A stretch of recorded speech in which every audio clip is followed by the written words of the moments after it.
everyone, this is Victoria English, head coach with Alcohol Free Lifestyle. You guys hear a lot of my voice. Today you get to hear from one of our P90 graduates, Project 90. If you've listened to our other exit interviews, as we call them, you've heard a lot of inspiring stories of growth, transformation, hope. And our exit interviews are usually with people in their 40s, 50s, 60s, even 70s.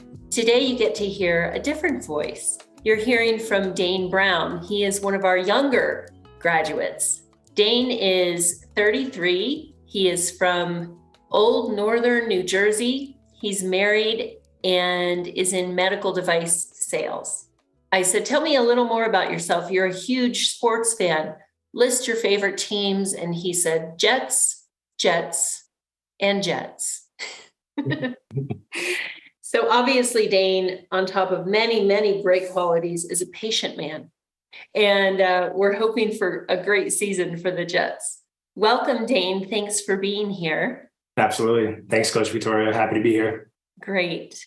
So as I mentioned in the intro, you are one of our younger graduates. And when I do discovery calls, triage calls, information calls, we're looking for certain things in a person. Are they going to be a fit? Can we help them? Are they going to gain from the community? And also equally importantly, will they bring something to the community? And so when I spoke with Dane, I knew the answer to all of those questions was yes. So despite being under the 35 and older demographic to it, which we usually serve, I met Dane and I said, oh yeah, age is just a number. This is a great guy. He's willing to be open and vulnerable, and he's coachable. He wants this. He wants to see what's on the other side of alcohol. So you already know this, Dane, but it's been an absolute pleasure to work with you.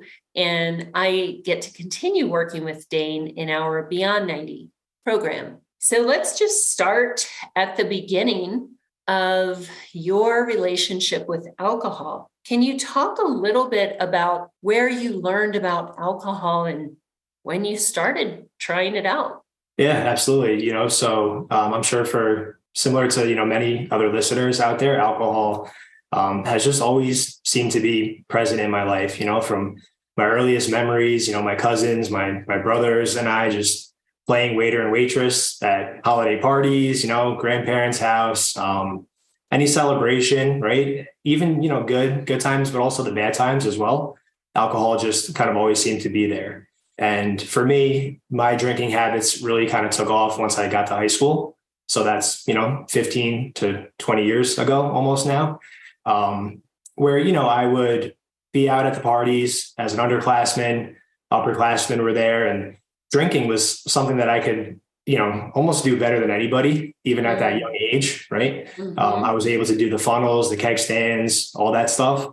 And it gave me almost like a pass. It brought me into the group, and I think looking back now, it really gave me this false confidence, which I can kind of get into a little bit later. Mm-hmm. But yeah, so as time went on, high school came and went, college came and went, but alcohol just always remained.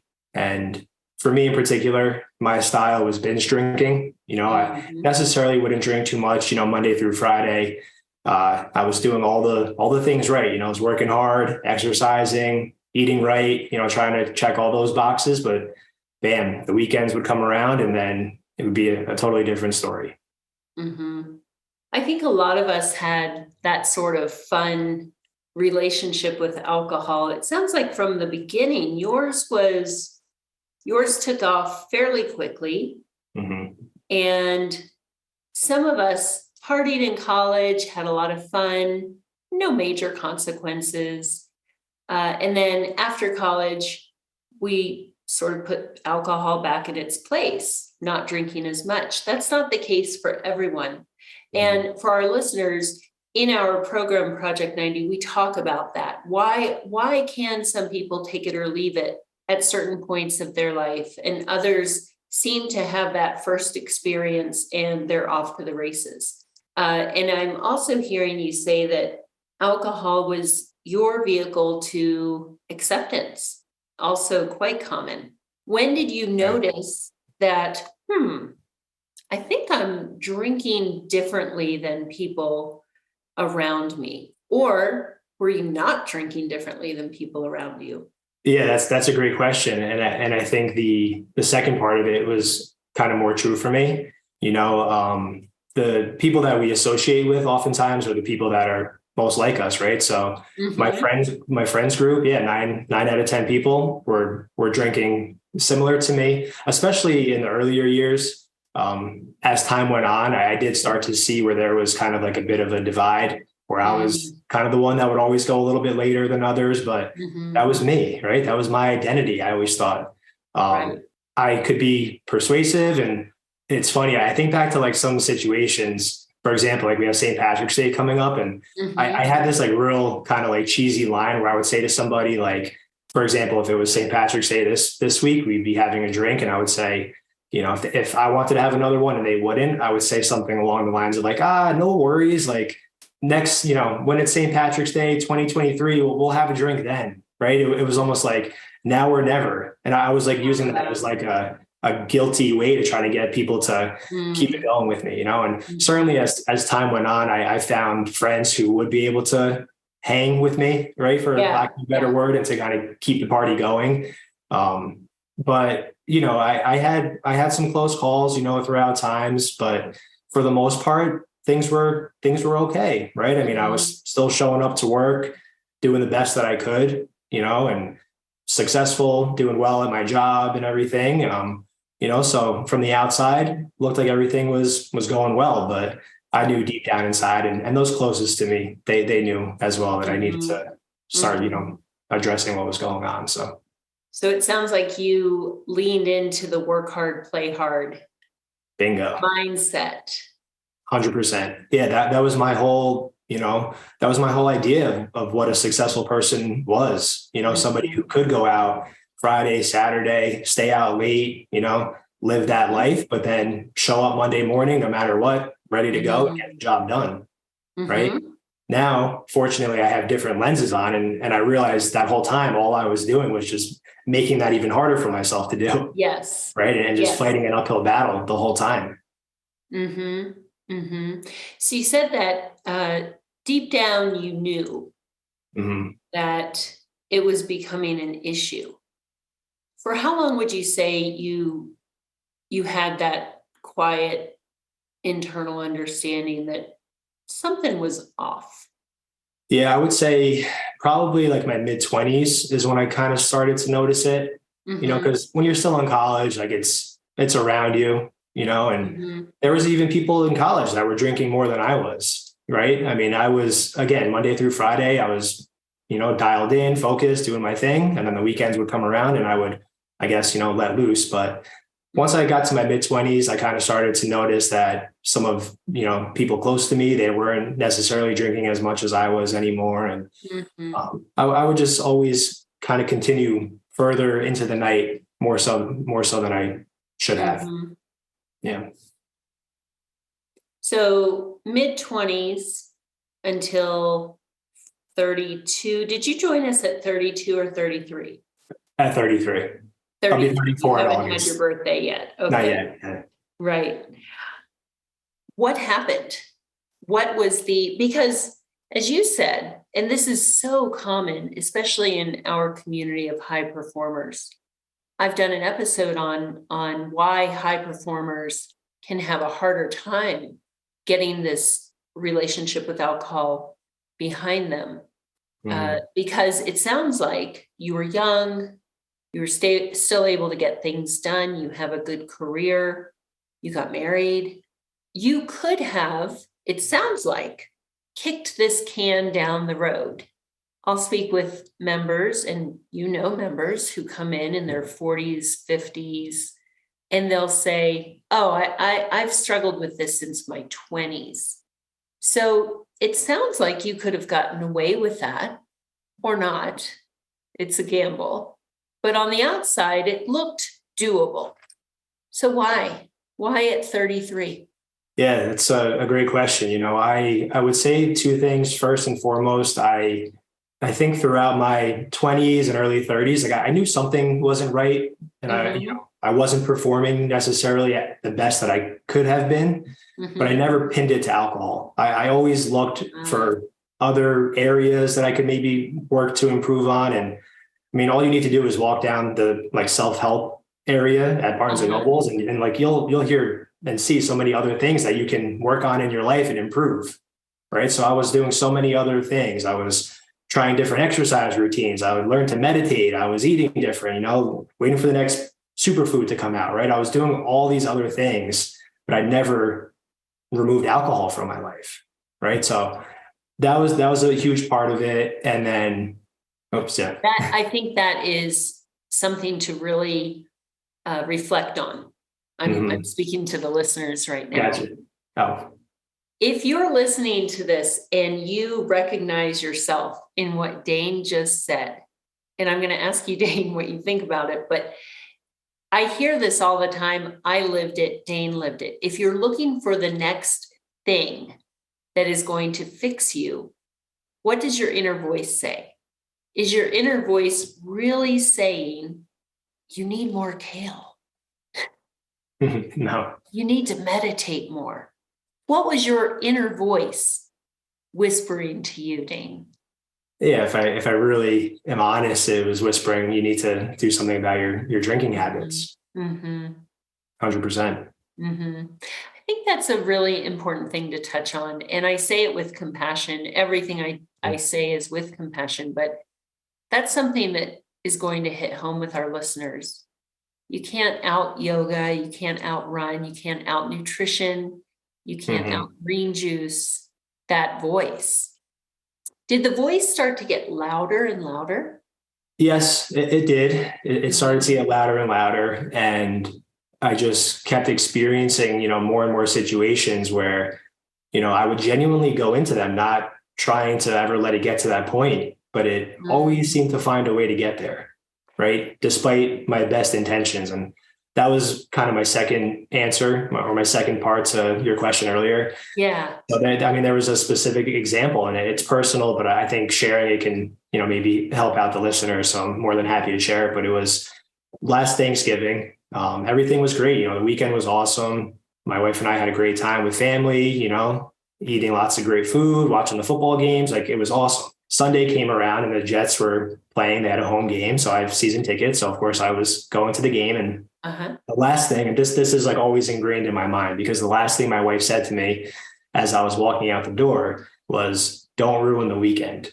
And she just like, as blunt as can be, don't ruin the weekend. So obviously we had been here before, but what was different about it this time was in that moment, I was 99.999% certain that I wasn't going to ruin the weekend because the weekend was so great. Like I genuinely was like, I looked right at her and I was like, of course, I'll see you in a few hours. No worries. Right. But sure, you can figure out where the story is going. Of course, the game was over. Then it was like, okay, let's go to a bar. Okay, let's go to the next bar. Oh, now the 8 o'clock game is coming on, right? And she's texting me and I'm just responding, just that whole mess, right? So, of course, that Monday was tough, and went to work the next morning, probably at like 30% capacity, right? But still managed to get there and had that hungover, anxious feeling all day. And ultimately, fate would have it. I found the Alcohol Free Lifestyle podcast, and I think I was on a call, a day or two later. So thank God, here we are. Yeah, you were. Gosh. We don't future trip in our program, but I am guessing that you saw the writing on the wall with your marriage. Big time, Mm-hmm. big time.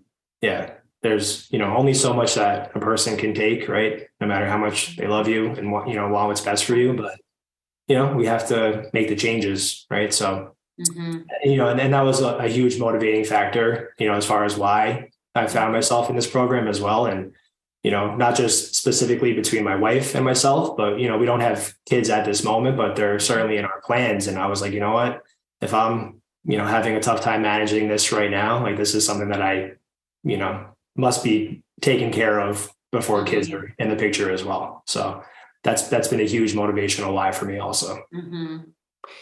I've always appreciated your level of personal insight, personal awareness, and it certainly paid off with this decision. So what I'm hearing is you saw the writing on the wall and you realized this isn't sustainable.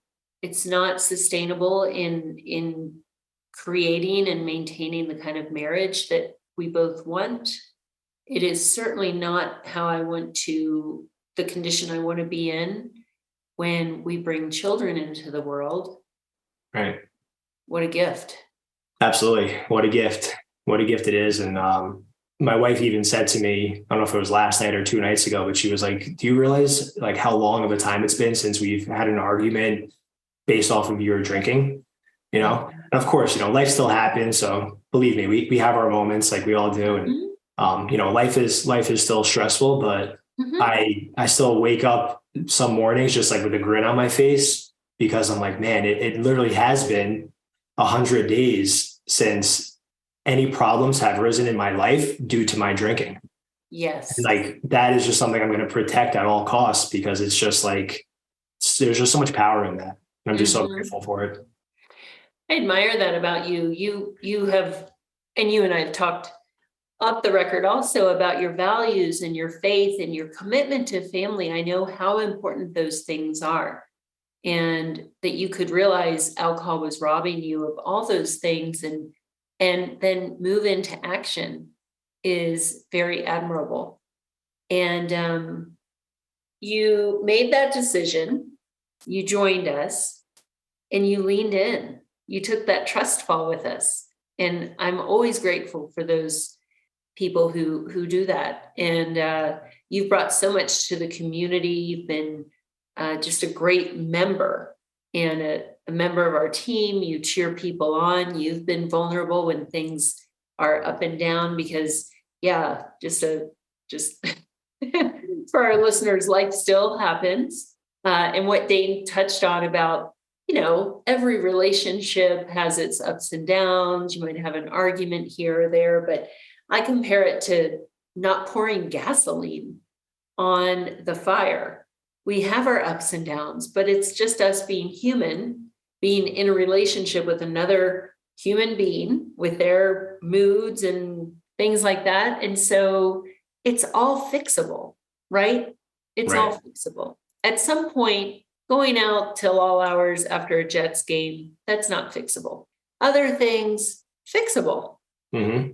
Yeah, I'd even add to that and argue maybe, once you remove alcohol from your life, you may even experience that some more things kind of come to the surface, right? And that's fine, right? Yes. Like you said, those are the things that are addressable and that you can work on together, right? Everybody has a different experience, but that can certainly happen, right? Because alcohol was just such a focus for so long and it was distracting from so many other areas of your life. But once you remove that, right, now you can work to strengthen up all these other areas that can really just add to having a meaningful and impactful life. Yeah, marriage is meant to be a circle, two people coming together, not a triangle with alcohol involved, right? Having a vote in how this marriage goes, how it plays out. James here. Pardon the interruption. I just wanted to share some of the results that many of our Project 90 clients have been generating in their life because of not drinking alcohol for at least 90 days. Indipal Johal from California says, I'm having more fun alcohol-free. Victoria from Colorado says, I'm feeling so much happier and positive. Craig from Washington says, I feel more freedom. And John from New York says, I'm feeling so much happier. If you'd like to get your self-confidence back, if you'd like to have more joy, more peace, more happiness in your life, and you are ready and willing to get outside professional support to get off the stop-start cycle with your drinking, join a like-minded community, and finally nip this drinking issue in the bud, then I invite you to go to alcoholfreelifestyle.com/project90, read through, watch through all the details, and if it feels in alignment, then you can schedule a 15-minute exploratory call with one of our coaches. You can go to alcoholfreelifestyle.com/project90, and the link is in the show notes. Let's get back to the episode. So let's talk about the early days of Project 90. Yeah, God, 100 days ago, I guess now, almost. Yeah, amazing. Yeah, I think just, like with anything else that's new. I mean, there was, anxiety, right? Nervous a little bit here and there. And I remember, getting onto that first call and all of a sudden everybody's faces started popping up, and I was like, oh man, this is it. Here we go. But I can't say enough about how welcoming people were, early on. And especially people that even weren't too far along in the 90 days, right? Because I think that they were so much, I don't want to use the word better, but they were just me only a few days ago, right? Like, so they probably saw the stress on my face, the anxiety on my face. And I was getting, side messages from people saying, hey, here's my cell phone number, reach out. If you have any questions, I'm here to talk, so coming into a group like that with so much support, that just added to the momentum and helped me in those earlier days, and yeah, I'll also add that early on, there were some moments where I felt some overwhelm, right? Because there are so many resources that are provided in this, in this program, the calls, right? The Marco Polo app that we, download onto our phones and hold each other accountable and just, kind of stay in touch and everything.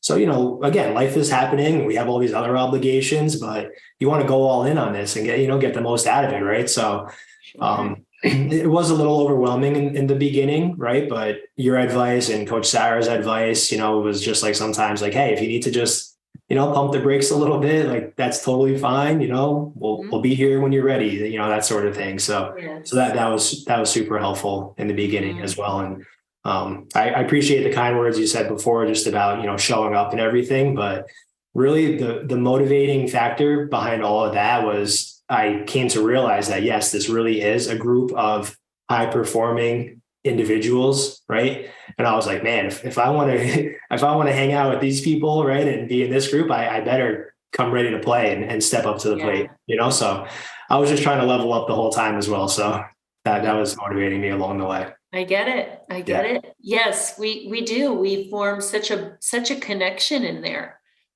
These people, some of them you'll meet in person, some of them you may never meet in person, but the connection is pretty quick. And I think it's people often feel a sense of relief that they can finally talk about what's happened, not even what's happened, because we don't dwell on what's happened. We all have a general idea of the things that went on when we were drinking. We don't dwell in that. We talk about, what are you doing today? And what are you building for tomorrow? And I think that energy is contagious. The excitement is contagious. And it's okay if a member has a really rough day because another member is having a great day. And then it may switch. So there's a constant give and take amongst our members. And what do you think were some of the biggest pleasant surprises of your experience with this community? I guess the first thing that comes to mind for that question would be just the vulnerability, I would say, that members were sharing, right? I think it's kind of human nature, right, to just like, maybe kind of tread lightly and not necessarily share too in depth of things. And look, I'm not saying everybody came on and just told everything, right? But you can tell people were coming on and sharing their stories. And I think that, yes, they knew that was going to be good for them to get some of this stuff out there, but they also knew deep down inside by sharing that it would also be helpful for the other members, right? And there was just countless times where I was maybe like trying to find the words to say or just trying to like relay some sort of message. And then somebody else would come on and basically take the words right out of my mouth. Right. And that's the power of the community, because we've all walked in these shoes before, and there was just so many things that would happen that would resonate. And so many times I would just, be on a call and I'm just kind of sitting there nodding my head up and down because I'm just in agreement with what somebody is saying. So that was really nice, to see. And then I was a little skeptical again, like when I was starting at P90, just as far as the idea of like the high achieving and, that sort of like demographic, but that was 100% spot on. I mean, these are go-getting people, juggling professional lives, personal lives, family lives, and everything. And it was just really great to see basically, people who I aspire to become as I get a little older here. I mean, they were just out there just really kind of getting it done, for lack of a better word, but that was awesome to see as well. Great, great. Yeah, our program, as far as I know, is the only program that is an invitation only program. And we certainly have lots of other resources out there. We have free programs, free resources. We have the 30-day no alcohol challenge that you can just click to join. But there's never been a community like this where, these fire in the belly types who everything on the outside looks okay, but they wake up in the morning, they open one eye sometimes, maybe not both. Oh man. And they know, just like you were saying, everything looked okay on the outside, but you knew it was supposed to be better. You were supposed to be better. You knew you were not living as authentically and successfully and as you could. Right. And those are the people that we want to work with. And that same type of person who, like you, and I saw this in you, and I mentioned it before, is vulnerable and coachable. And that was, I think, when we find those individuals, you just know they come in and it's like one of our puzzle pieces is in place. And I certainly witnessed that with you. What is next? Here you are at 33. Alcohol is behind you. And as I say to our Project 90 members, at 90 days, you have forgotten about alcohol to an extent. Alcohol has not forgotten about you. It is still looking for any excuse to come knocking at your door. And so in Beyond 90, as you know now, we discuss the alcohol, but we really talk about designing life. So what's next for you? That is a great question. And it's okay to not know. That's the other thing. Our members are not the most patient types. And after years of getting that instant gratification from alcohol, we invite limbo. We invite patience and to lean in with curiosity. Yeah. I may not have the specific details, hammered out yet, but I was thinking about this the other day and I just, I came to the realization that no matter what happens as time goes on here, the two paths, right? One path where alcohol is still present and not the path where alcohol is no longer present. I just know those are just totally night and day, right? Yes. So, look, that opens up a world of possibilities, right? And that was really back to your question earlier about as far as why did you get into this program? And it was really back to I just knew if there was one thing that was going to, hinder me or, hold me back or keep me from achieving all that I hope to and dream to in life, not just professionally, but my family and, all of that, it was going to be alcohol. I know that for a fact, so that's what got me here. Right.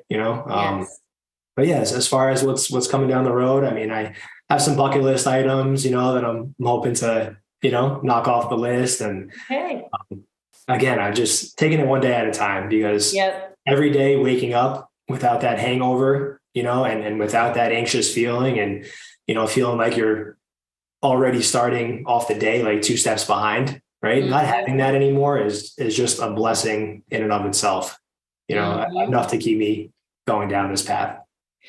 For sure. So it sounds like you don't know exactly where you want to go, but you do know where you absolutely 100% positively do not want to go.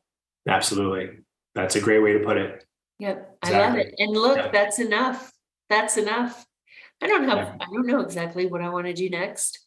I know what I'm never going to do. I know where I'm not going to go, what I'm not going to do.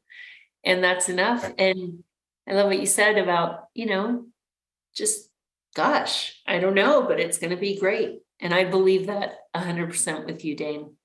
I'm excited that we get to keep working with you. And as you've probably figured out, a lot of us in this community, we're kind of lifetimers as far as our connection and friendship. And You've got a bunch of, men and women who are here to cheer you on and watch you go through this. We've kind of all taken you under our wing because we admire you, and we're so happy that you got this thing behind you at 33. And so, yeah, we'll see, but it's going to be fun to watch. Yeah, I'm very excited. It's a beautiful thing for sure. It's a beautiful thing. Yeah. All right, Dane. Well, thank you so much. You guys enjoy this podcast. And I know that Dane has a lot of wisdom, and thanks for listening. I'm sure we'll have him on again when he hits 1 year, probably 2 years and beyond. So thanks for being here, my friend. It's Absolutely always a pleasure to chat with you. Likewise. Thanks, Coach Victoria. Talk to you soon. James Swanwick here again. Thank you so much for listening to the show. I want to send you some free stuff. If you haven't yet got the Alcohol Freedom Formula, then you can get that at alcoholfreelifestyle.com/guide. The YouTube channel is alcoholfreelifestyle.com/YouTube. I put out lots of educational videos on my Instagram page at James Swanwick. You can also find me on TikTok at James Swanwick. If this show has benefited you, I would so appreciate you leaving a review and giving it 5 stars. We have a 5-day no alcohol challenge, a 30-day no alcohol challenge. You can get details over at alcoholfreelifestyle.com. And if you would like to apply to be part of Project 90, which is our flagship process where you get a community, 7 coaching calls per week are available to you, a like-minded community, mostly folks in their 30s, 40s, 50s, and 60s, then you are welcome to apply. You can get all the details over at alcoholfreelifestyle.com/Project 90, and the details are in the show notes. Thank you again for listening. I will catch you on the next one.